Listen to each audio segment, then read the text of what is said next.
ओम नारायण नारायण नारायण। सत्य नमस्कार और आप देख रहे हैं आपके YouTube चैनल सनातन संस्कार। हमारा लक्ष्य है सत्य का स्थापना करना, सनातन वैदिक धर्म के प्रति हो रहा है लगातार कठोराघात का समुचित जवाब देना एवं सत्य को सरल भाषा में आप सभी तक पहुंचाना, यही हमारा लक्ष्य है। भारत विश्व गुरु पद की ओर अग्रसर हो रहा है। पूरे विश्व में सबसे बड़ा गणतंत्र राष्ट्र है भारत और ऐसी विशाल गणतंत्र भव्य भारत का एक विचित्र न्याय व्यवस्था का आज हम विश्लेषण करेंगे। चलिए दोस्तों, अभी हम आरंभ करते हैं आज का वीडियो। ये विश्व गुरु पद की ओर बढ़ता हुआ भारत का विचित्र न्याय प्रणाली, जहां एक तरफ नशे में दूर होकर दो लोगों का जान लेने के बाद, मर्डर करने के बाद कई घंटों में उसको बेल मिल जाता है, वहां दूसरी तरफ वयस्क होने के बावजूद भी बिना आधार के झूठे आरोप में 11 सालों तक जेल पे रखा जाता है।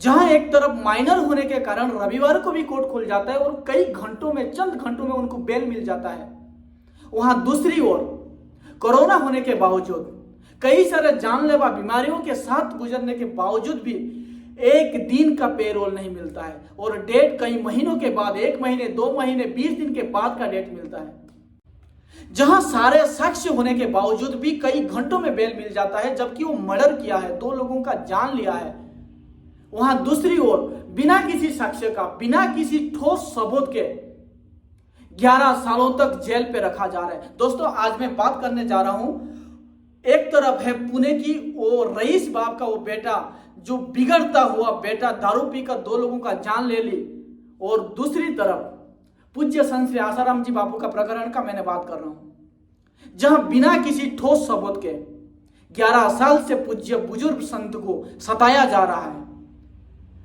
20 दिन का, 22 दिन का, 20 दिन का, एक महीने 2 महीने का डेट दिया जा रहा है।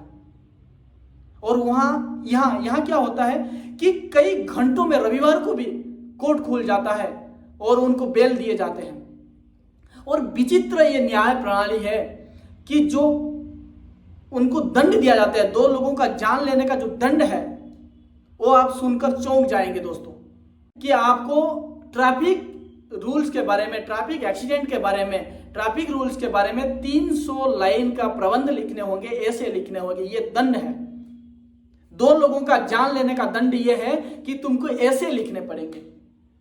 और वहां करोड़ों लोगों का जीवन बचाने के लिए, करोड़ों लोगों का जीवन को उन्नत करने का, और एक बोगस केस में जो 11 साल से 1 दिन का पेरोल भी नहीं मिलता है, ये भारत का न्याय प्रणाली है। ये सिर्फ एक ही केस नहीं है, इस प्रकार कई केस हैं। शंकराचार्य को पिछले 9 साल से जेल में रखा गया मर्डरर कहते हुए, और 9 साल के बाद उनको निर्दोष बरी किया गया। ये भारत की न्याय प्रणाली है, जहां दूसरी ओर मर्डर करने के बाद में भी लोग बेल पे निकल रहे हैं। इस प्रकार भारत में कई केस हैं, जहां एक तरफ कई घंटों में बेल मिल जाता है, वहां दूसरी तरफ बिना ठोस सबूत के बोगस रेप केस में 20 साल तक जेल पे रखा जाता है और फिर उनको बाइज्जत बरी की जाती है। ये भारत की न्याय प्रणाली है।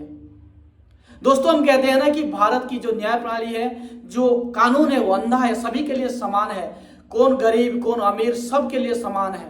नहीं, ये कानून सब देखता है, किसके पास कितनी पैसे हैं, किसके पास कितनी ताकत है, कौन खरीद सकता है, कौन बेचा जा सकता है, सब पॉसिबल है। ऐसे भारत के न्याय को देखने के बाद स्वर्गीय राजीव दीक्षित जी का वो व्याख्यान याद आ रहा है। यदि दोस्तों आपने उनके व्याख्यान नहीं सुने, भारत की कानून व्यवस्था जरूर सुनिए।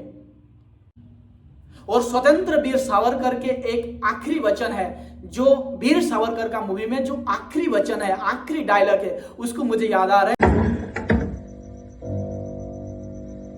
You are under arrest, sir. क्यों? Under the Prevention Act. Fraud Act. Case चले गए, कानून छोड़ गए। Direct order from the elected Prime Minister office, sir. Selected. अंग्रेज चले गए, लेकिन अंग्रेजों का ये कानून हमारे पर थोप के गए।